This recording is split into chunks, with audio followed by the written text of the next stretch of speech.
이제 오늘 우리는 고린도전서 제14장 7절 이하에 있는 말씀을 가지고 공부를 하겠습니다.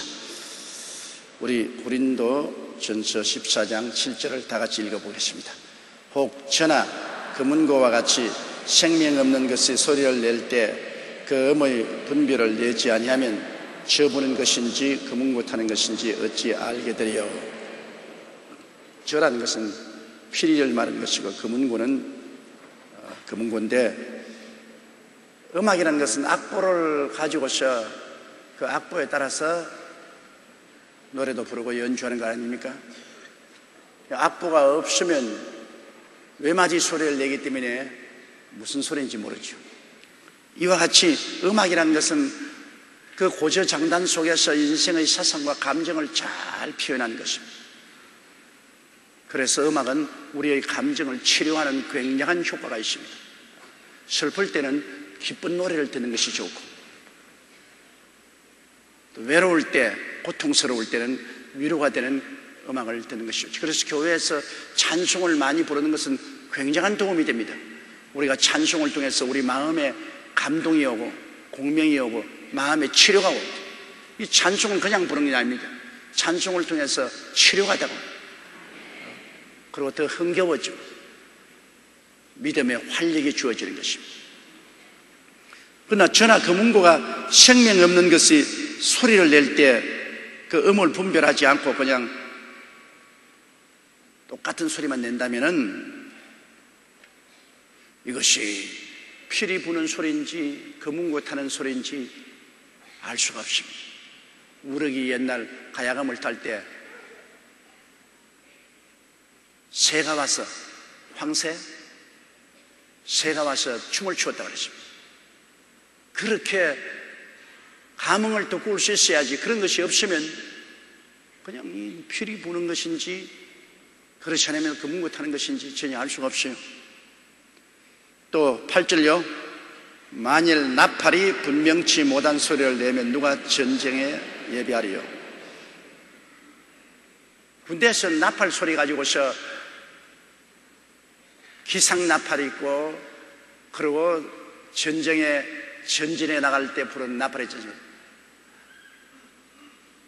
그리고 또 사람이 죽었을 때 부르는 나팔이 있습니다. 그 전쟁을 하러 나가는 때는 따따라따따따따따따따따따따따 하고 굉장히 활기차버리지만은 이 장승국 같은 거 죽었을 때는 장음한 노래입니다. 딴따딴 딴따딴 딴따딴 이 장음하고 음식해 버리죠. 기상나팔도 있고 또 지침나팔도 있고, 그 나팔 소리가 똑같은 나팔이지만은 그 고저장단의 음악이 달라야 그걸 듣고서 이 기상이다, 이 자락하는 것이다, 이 전쟁에 나가락하는 것이다, 이렇게 알 수 있죠. 9절요. 이와 같이 너희도 혀로서 알아듣기 쉬운 말을 하지 아니하면 그 말하는 것을 어찌 알리요. 이는 허공에다 말하는 것이라. 다시 말하면 알아듣지 못하는 방언을 말하면 허공에 대해서 말하는 것입니다. 제가 오늘 여러분 앞에 서서 방언만 자꾸 말한다. 허공에 대해서 말해요. 여러분 알아듣지 못해요. 그러니 여기 와서 앉아있어도 예배에 아무런 효과가 없습니다. 말씀을 알아들어야 믿음은 들음에서 나오는데 아무런 믿음에 도움이 안 되죠. 방언은 알아듣지 못하는데 아무 효과가 없는 것입니다. 방언은 통역이 없으면 나와 하나님 사이에 하는 것이다. 나와 하나님 사이에는 알아듣지 못하더라도 방언은 굉장한 효과가 있는 것이니까 나와 하나님 사이에 하는 것이다. 사람 앞에 서서 말할 때는 통역이 있으면 몰라도 통역이 없을 때는 방언은 알아듣지 못하기 때문에 필요가 없는 것이죠. 외국 사람들도 와서 외국어를 말하는데 알아듣지 못하면 어떻게 합니까? 이 미국 사람이 와서 통역이 없이 영어로만 자꾸 하면 못 알아듣는 사람은 아무 효과도 없지 않아요. 혹은 소련 사람이 와서 소련어를 가지고서 막 말을 하면 소련어를 모르는 사람은 무슨 의미인지 전혀 모르잖아요. 허공의 말을 따르는 것입니다. 10절요. 세상의 소리의 종류가 이같이 많되 뜻없는 소리도 없나니. 세상에 여러 가지 바람 소리도 있고 물 흐르는 소리도 있고 새들 우는 소리도 있고 짐승의 고함치는 소리도 있고 사람의 말도 있는데 그 소리들이 다 그 내용에는 의미가 있는 것입니다. 여러분, 물이 흐르는 소리도 그렇잖아요. 봄철에 얼음이 녹으면서 물이 돌돌돌 흐르는 것은 그 뜻이 있어요. 봄이 온다, 봄이 온다, 봄이 온다는 그 소리가 있지 않습니까? 소리의 의미가 있어요. 파도가 쫙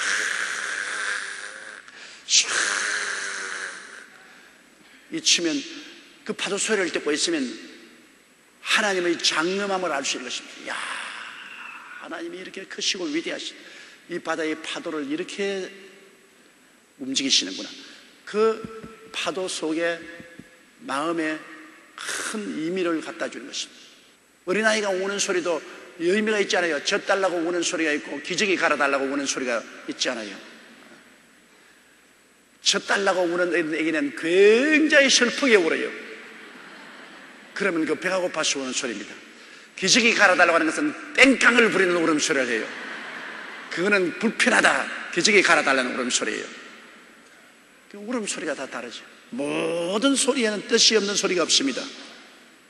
11절요.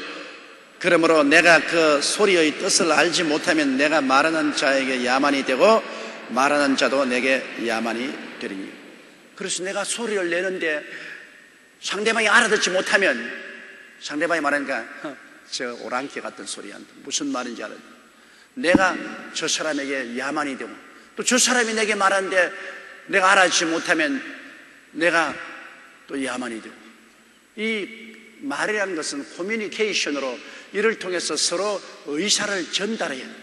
일방적으로만 자꾸 말을 하는데 상대방은 알아듣지 못하므로 그것을 반응을 하지 못하면 아무 의미가 없지 않아요. 이 세상에 짝사랑이란 말이 바로 그 말 아닙니까? 아무리 사랑을 해도 상대편에서 대꾸가 없는 것. 영어로는 unrequited love라고 하는데, 우리 대한민국이 북한을 향해서 햇빛 정책으로 사랑을 아무리 베풀어도 대답이 없어요.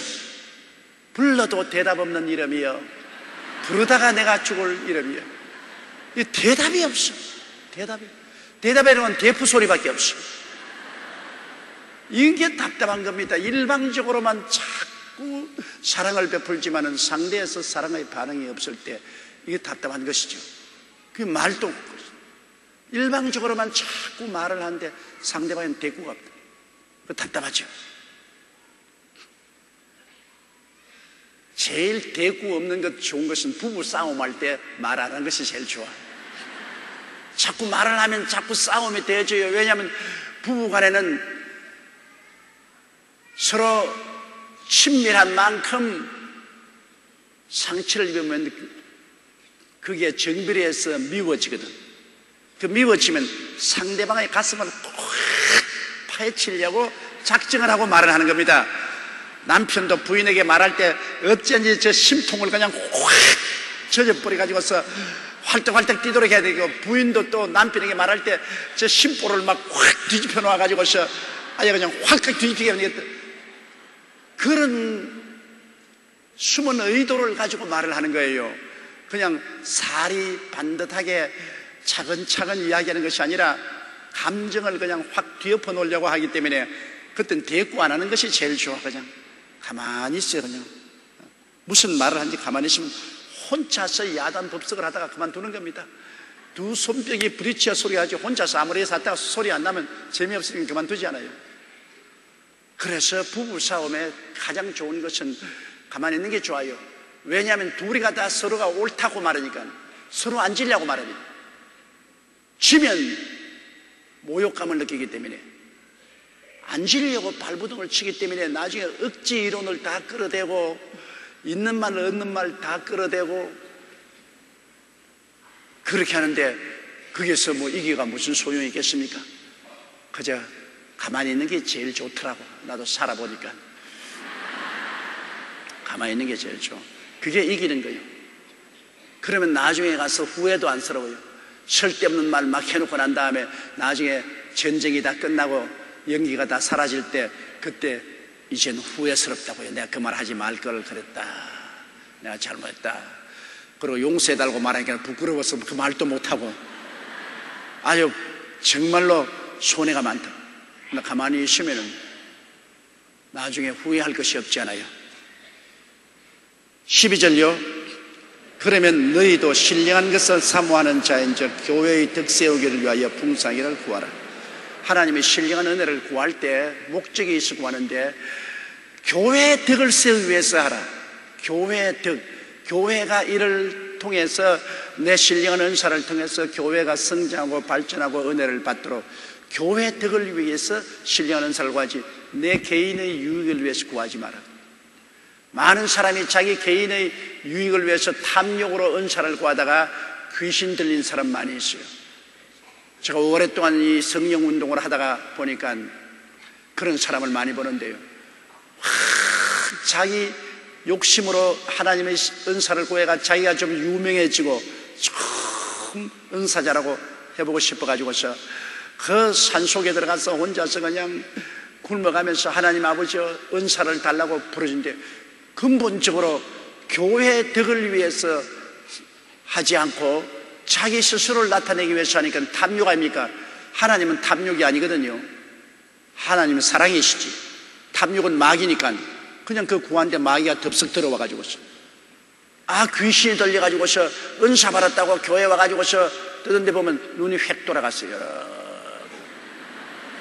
보면 대만 눈만 보면 알아요. 눈이 딱 초점이 돌아갔을 딱.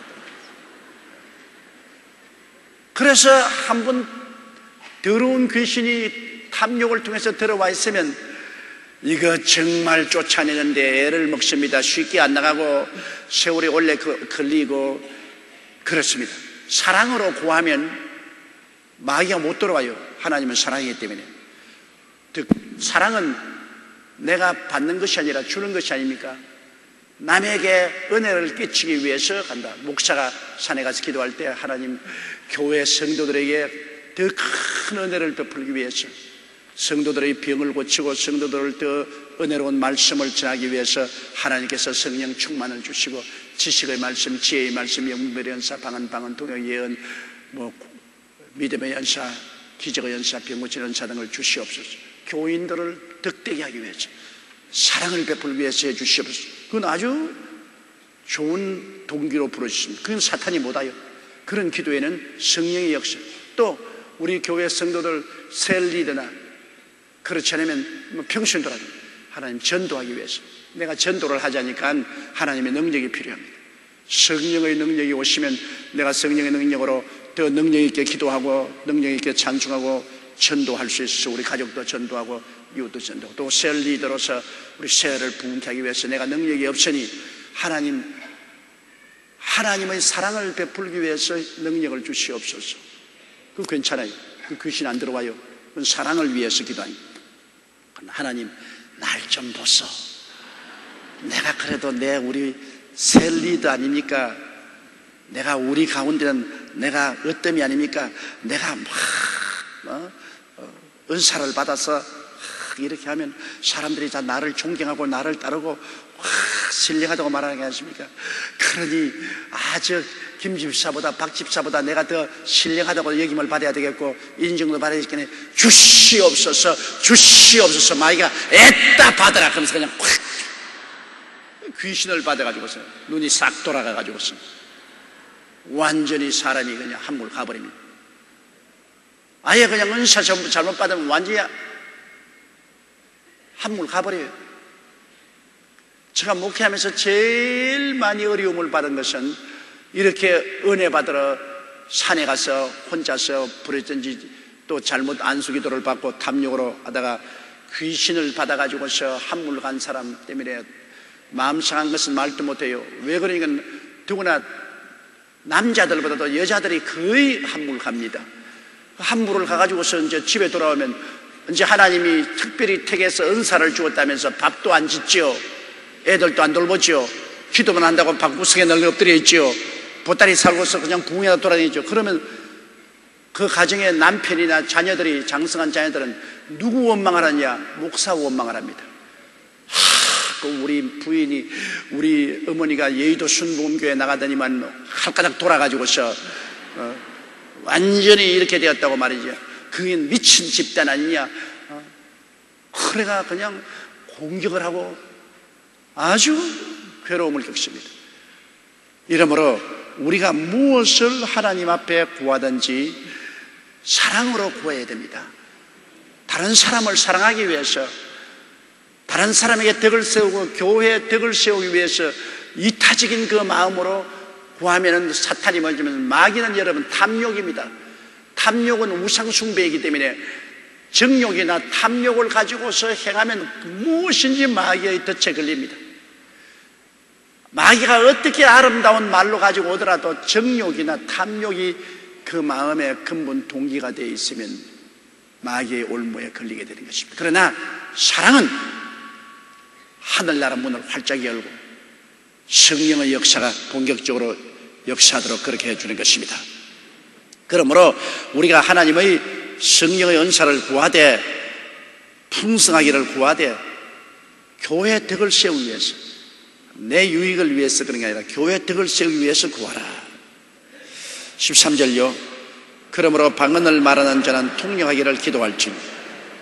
방언을 말하는 사람이 자기 혼자 하나님과 방언 말하는 것은 자기의 덕을 세우기 때문에, 방언은 기도의 언어이기 때문에 하나님께 방언으로 기도를 많이 하는 건 좋습니다만, 대중 앞에서 방언을 하려고 하는 사람은 대중이 못 알아들으니까 통역하기를 구하라. 하나님께서 통역을 주셔야 방언을 말하고 방언 통역을 해야 비로소 다른 사람이 알아듣잖아요.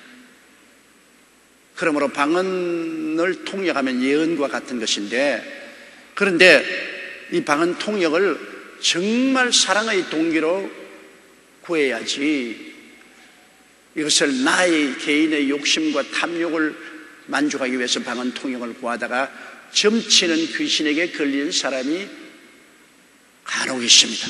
한 100명이면 한 두서너 사람은 방언 통역을 구하다가 점치는 귀신에게 잡혀서 계속해서 점을 치는 거예요. 교회에 앉아가지고서 늘 점만 치고 있어요.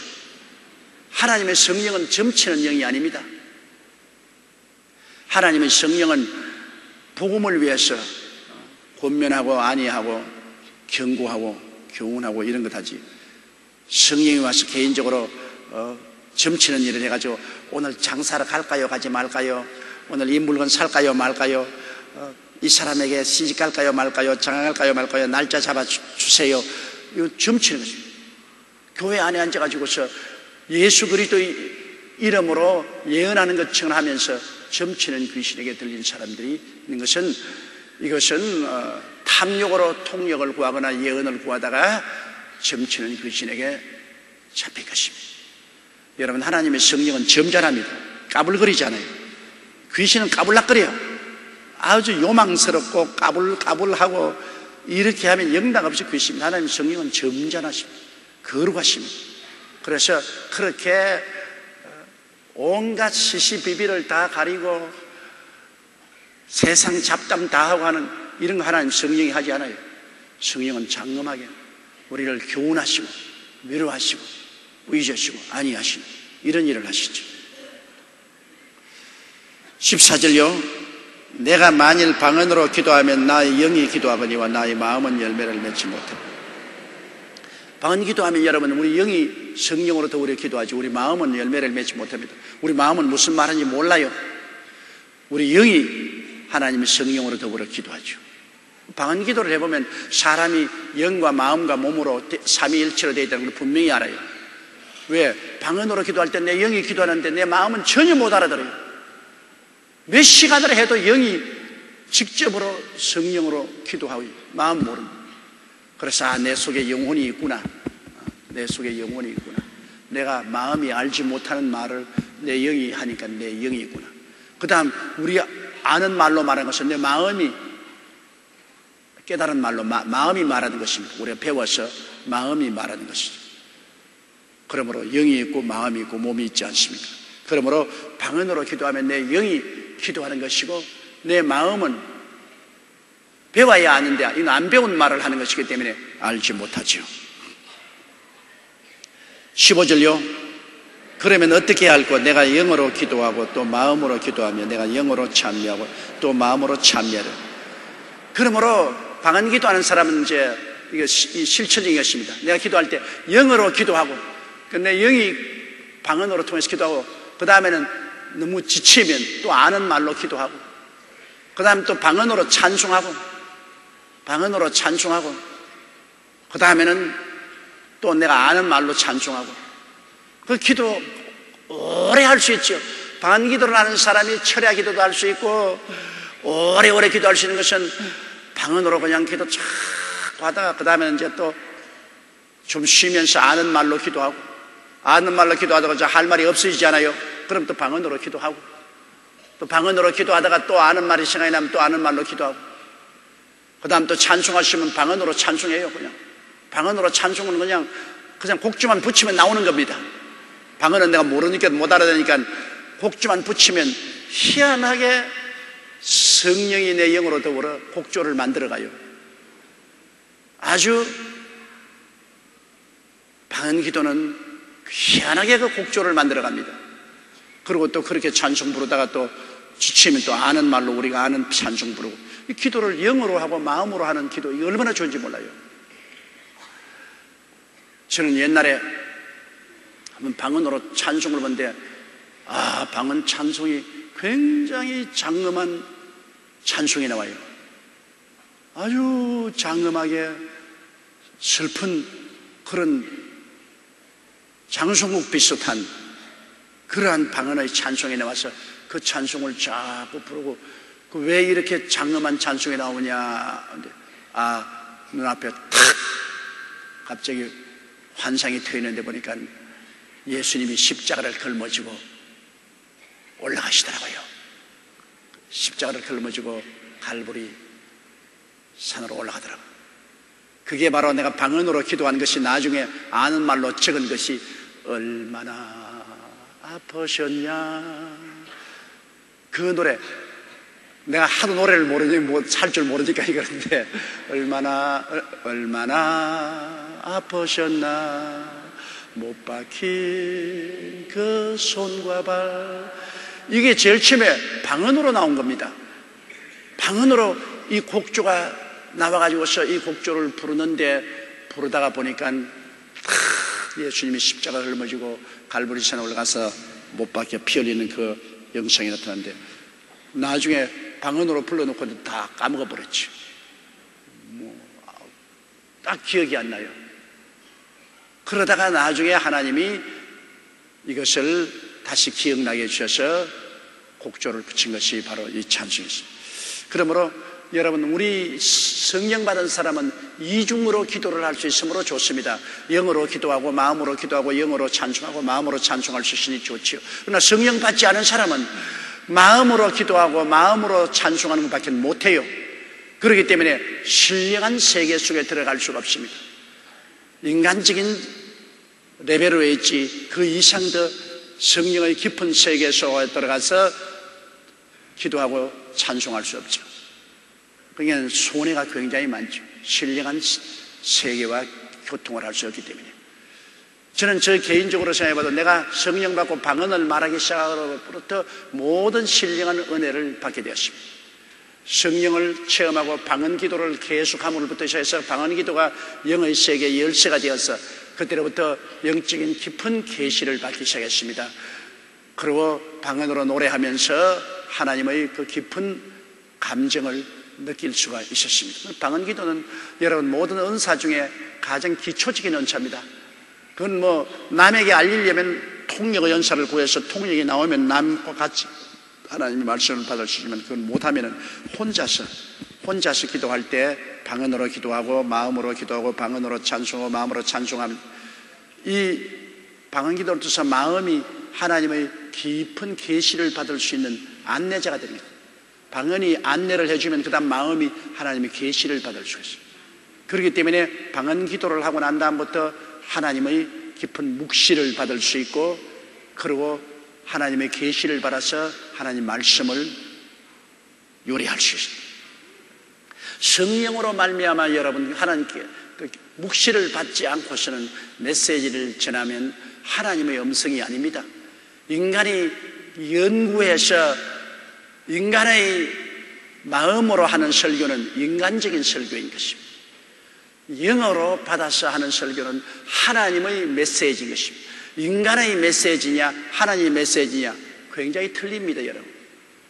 인간의 메시지는 머리에서 나오고 하나님 메시지는 뱃속에서 생수의 강이 넘치는, 그 하나님의 메시지는 성령으로 말미암아 받기 때문에 깊은 기도를 해야 돼요.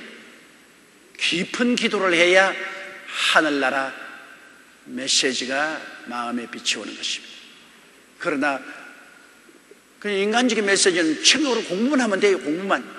그냥 성경도 인간적으로 읽고 그냥 여러 가지 공부를 해서 머릿속에서 만들어내는 것은 인간적인 강연이요 메시지지 하늘나라의 메시지는 아닌 것입니다. 그렇기 때문에 우리가 하나님 메시지를 전하는 사람은 더더욱이나 많이 방언으로 기도하고 아는 말로 기도하고 방언으로 찬송하고 아는 말로 찬송해서 우리가 일반 세상을 떠난 영적인 세계의 깊은 곳에서 하나님의 말씀을 받아들여야 될 것입니다.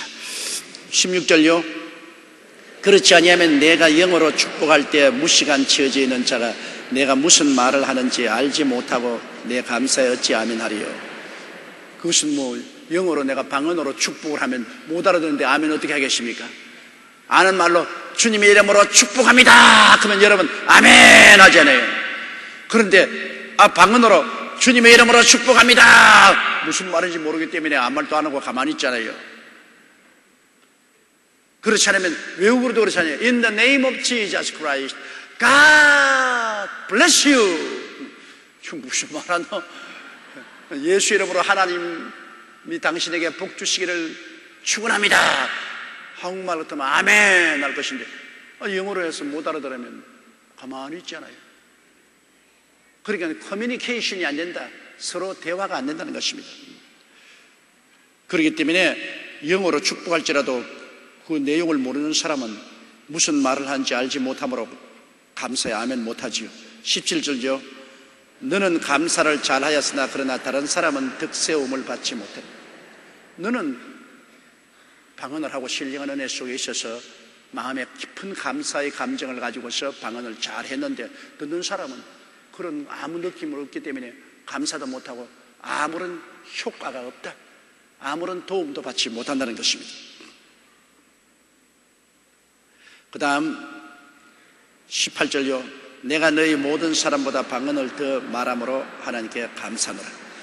이 헬라어에 보면 바울이 말한 것은 너희 고린도 사람이 다 합쳐서 말하는 방언보다 내가 방언을 더 많이 말함으로 감사한다.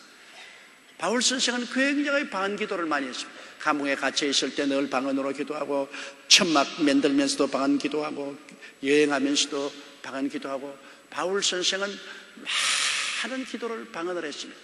그는 방언으로 기도하고 아는 말로 기도하고 방언으로 노래하고 아는 말로 노래했습니다. 그러므로 바울 선생은 그렇게 하나님의 깊은 묵시와 계시를 받을 수 있는 것은 그가 영적으로 방언을 함으로 하늘나라 영의 세계를 활짝 열어놓고 그 마음이 계시와 묵시를 받도록 한 것입니다. 이렇기 때문에 바울 선생이 예수님 12사도 이후에 부름을 받은 사도이지만은 가장 위대한 일을 하셨습니다. 만일 바울 사도가 없었으면 여러분 오늘 기독교는 이 세계에 이렇게 팽창되지 못했습니다. 바울 선생이 계시받은 로마서 같은 것은 여러분 기독교의 핵심 교리입니다. 달걀로 말하면 계란입니다. 모든 성경의 핵심이 바로 로마서입니다. 그 로마서 같은 것은 바울 선생이 기록했습니다. 로마서, 그 다음 갈라디아서, 에베소서, 빌립보서, 골로새서 다 아주 주옥같이 좋은 말씀입니다. 우리 기독교 복음의 핵심을 가르친 것입니다. 그거 다 바울 선생이 하나님께로부터 계시를 받아 찍은 것입니다. 베드로는 예수님의 수혜자였지만은 그러나 이런 깊은 하나님의 계시를 받아서 깊은 교리를 기록하지는 못했습니다. 그걸 볼 때 내가 언제나 바울 선생이 굉장히 방언 기도를 많이 해서 하나님과의 깊은 교제를 했구나. 방언 기도를 많이 하는 것도 하나님의 축복입니다. 여러분 보통 방언 기도하면 지쳐서 못해요. 재미가 없지 않아요. 하다 하면 무슨 말인지 몰라서 재미없죠. 재미없으니까 얼마 하다가 말아버려. 조금 하다가 그냥 아이고 재미없다, 그냥 무슨 말인지 모르겠다. 그러나 재미없는 그 방언을 1시간, 2시간 한다는 것은 굉장한 하나님의 은혜가 아니면 그렇게 못해요. 아주 인내력이 있어야 방언 기도를 오래 할 수 있습니다. 이런데 바울 선생은 그런 방언을 모든 고린도 교인들이 다 합쳐서 하는 것보다 더 많이 말함을 하나님께 감사한다고 말한 것입니다. 19절요. 그러나 교회에서 내가 남을 가르치기 위하여 깨달은 마음으로 5마디 말을 하는 것이 1만마디 방언으로 말하는 것보다 나으니라. 맞죠? 공중 앞에 서서 말할 때는 아는 말로 5마디 하는 것이 1만마디로 방언 말하는 것보다 낫다. 왜? 5마디 아는 말로 말하면 알아듣고 아멘하지만 알아듣지 못한 방언 1만마디 할 때는 아무도 아멘하지 않습니다. 그러므로 대중 앞에 서서 말할 때는 아는 말로 하라. 대중 앞에서. 그러나 혼자서 하나님께 기도할 때는 많이 방언으로 기도함으로 영적인 신령한 세계 속에 들어가서 하나님 말씀과 계시를 받고 그 계시와 깨달음을 받은 것은 아는 말로 사람들 앞에 말하라. 그러면 제가 방언으로 여러분 설교하지 않잖아요. 제가 여러분 앞에 방언으로 설교했으면 여러분 나중에 수요일날 텅텅 빌 거예요. 못 알아들으니까 안 오지요. 그러나 제가 혼자 있을 때는 방언으로 많이 기도해서 하나님의 신령한 세계 묵시와 계시도 받고 은혜를 받아가지고서 여러분 앞에 설 때는 아는 말로 하는 거예요. 방언으로 기도하고 성령의 충만이 오면은 참 놀라운 일이 납니다. 내가 늘 하나님께 말합니다. 하나님, 나는 돌대가리인데 성령이 오시면 금머리가 됩니다. 진짜요. 아유, 이 세상에 돌과 모래도 성령이 임하시면 황금으로 변화되는 것입니다. 똑같은 메시지도 성령이 임하시면 하늘나라의 은혜가 충만한 메시지가 되지만 성령이 임하면 인간의 말이 되고 마는 것입니다. 이렇기 때문에 하늘나라 사역에는 첫째도 둘째도 셋째도 성령의 역사가 있어야지요. 성령의 역사 없이는 안 되고 그 성령의 역사는 기도를 통해서 되고 그 기도 중에도 방언을 통해서 기도하는 것은 성령의 내용을 더불어서 기도하는 것이기 때문에 가장 친밀하게 깊은 영적인 세계로 들어가서 기도할 수 있는 것입니다. 20절요. 형제들아, 지혜에는 아이가 되지 말고 악에는 어린아이가 되라. 지혜에 장성한 사람이 되라. 여러분, 아이라는 것은, 어린아이는 순진무구하지 않아요. 어린아이들은 탐욕이 없습니다. 첫째로 여러 가지 탐욕이 없고, 그리고 남을 해치려는 마음도 없지 않아요. 어린아이들은 단순하잖아요. 단순하고 순수하다. 그러므로 우리가 하나님의 지혜는 단순하고 순수한, 하나님의 지혜는 괴팍스럽지 아니하고 흉악하지 않습니다. 그리고 권모술수를 써서 남을 죽이려고 하지 않습니다. 하나님의 지혜는 하나님께로 날아오니 단순하고 순전합니다. 그래서 하나님의 지혜는 그를 통해서 사람을 살리는 것입니다. 그런 역사를 하는 것입니다. 그렇기 때문에 형제들아, 지혜는 아이가 되지 말고 악에는 어린아이가 되라. 악에는 어린아이가 되라. 어린아이들은 악의 그 교활함을 모릅니다. 어린아이들이 여러분 사기치는 거 보았습니까? 어린아이들이 살인하지 않지 않아요. 어린아이들이 남을 속이고 남을 못 살게 하지 않지 않아요. 그러므로 이 세상에서 순전한 사람이 되라, 그 말인 것입니다. 아주 악한 꾀를 이루고 어른들처럼 간교하고 간사하고 거짓부리하고 그렇게 하지 말고 악인 어린아이처럼 되어서 단순하고 순진하게 되라. 그러나 지혜는 우리가 장성한 사람이 되어서 사물을 분별할 수 있게 돼요. 선은 장성한 사람처럼 되어서 선하고 착하게 해야 돼요. 선한 사람도, 선도 여러분 역시 어린아이, 주님께서 어린아이와 같지 않으면 하늘나라에 들어갈 수 없다고 단순하고 순진한 마음으로 우리가 하나님을 믿고 따라야 되지, 여러 가지 계산해서 하나님을 믿으면 좋을까 나쁠까 손해가 날까 유익이 될까 이렇게 따지면 신앙이 되지 않습니다. 하나님 앞에서는 단순하고 순진한 마음으로 전심을 다해서 믿고 순종을 따라가는 것이, 그것이 진실한 신앙이고 그것이 참된 지혜가 될 수 있는 것입니다. 그러므로 우리는 방언을 말하는 것이 우리가 사리로 생각해 보라는 것입니다. 지혜롭게 생각해 보면 사람들 앞에서 방언 말하는 것이 지혜로운 것이겠는가? 아니죠. 못 알아듣는 혼자만. 그러므로 방언을 사용하는 것은 여러분 장성한 사람처럼 사리에 맞게 방언을 써라. 천지를 분별하지 못하고 어린아이처럼 그냥 막 떠들어 제끼면서 쓰면 안 된다, 그 말인 것입니다. 21절에요 율법에 기록된 바 주께서 가라사대 내가 다른 방언하는 자와 다른 입술로 이 백성에게 말할지라도 저희가 오히려 듣지 아니하라 하였으니, 이 율법에 기록했다 그러는데 이거는 이사야서 28장 11절에 말했습니다. 주께서 가라사대 내가 다른 방언하는 자와 다른 입술로 이 백성에게 말할지라도 저희가 오히려 듣지 아니하리라 하였으니, 이스라엘 백성이 하나님을 반역하고 우상을 섬기고 사신을 섬기고 나갔을 때 하나님께서는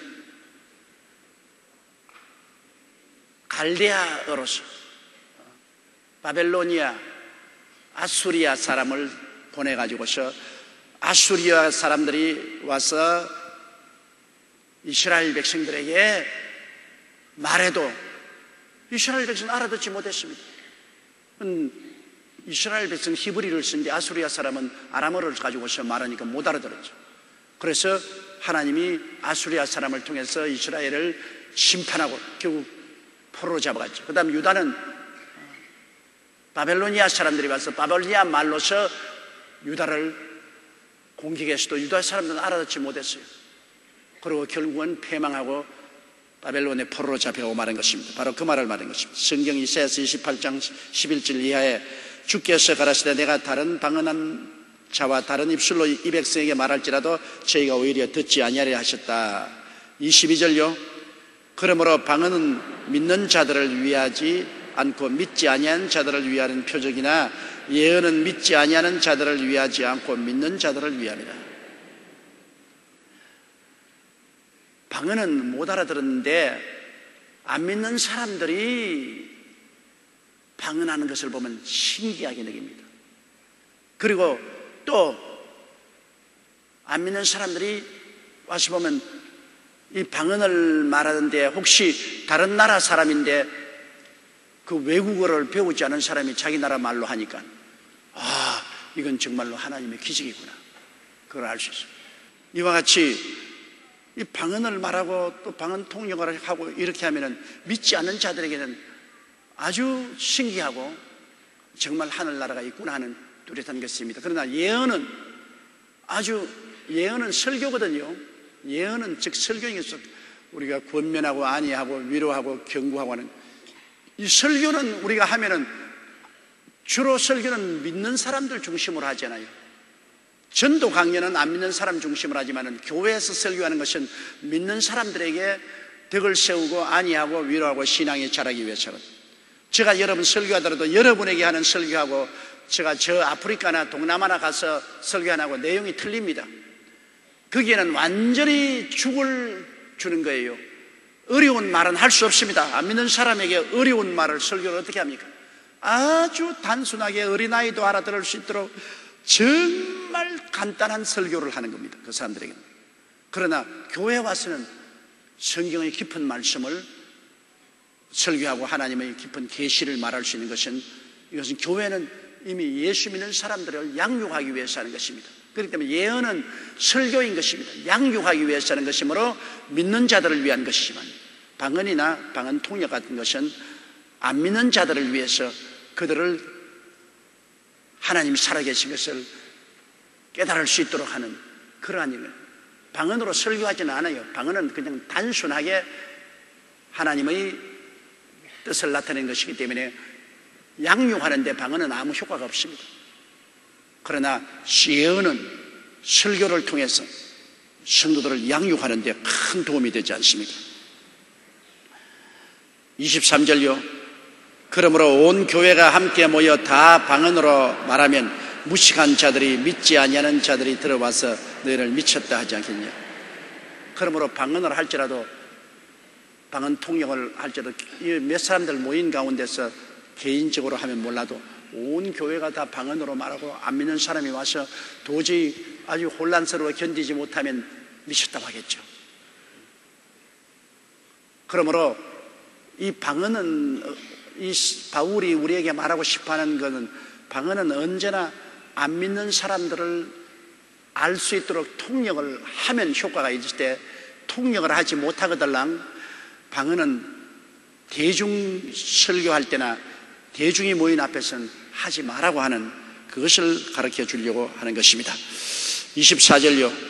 그러나 다 예언을 하면 믿지 아니한 자들이나 무식한 자들이 들어와서 모든 사람에게 책망을 들으며 모든 사람에게 판단을 받고, 다 예언을 받는다는 것은 다 하나님 말씀을 통해서 성령의 감동으로 아는 말로 이야기하는 것입니다. 예수 믿으시오, 죄를 짓고 있으면 안 됩니다. 회개하시오, 술을 그만 먹으시오, 도박하면 안 됩니다. 주님 곧 오십니다.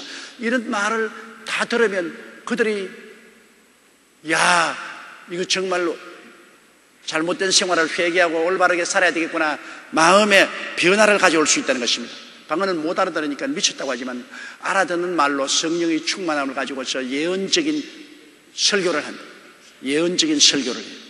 그러면 그 설교를 듣고 교훈을 받고 또 꾸중을 듣고 충격을 받고 변화를 받을 수가 있는 것입니다.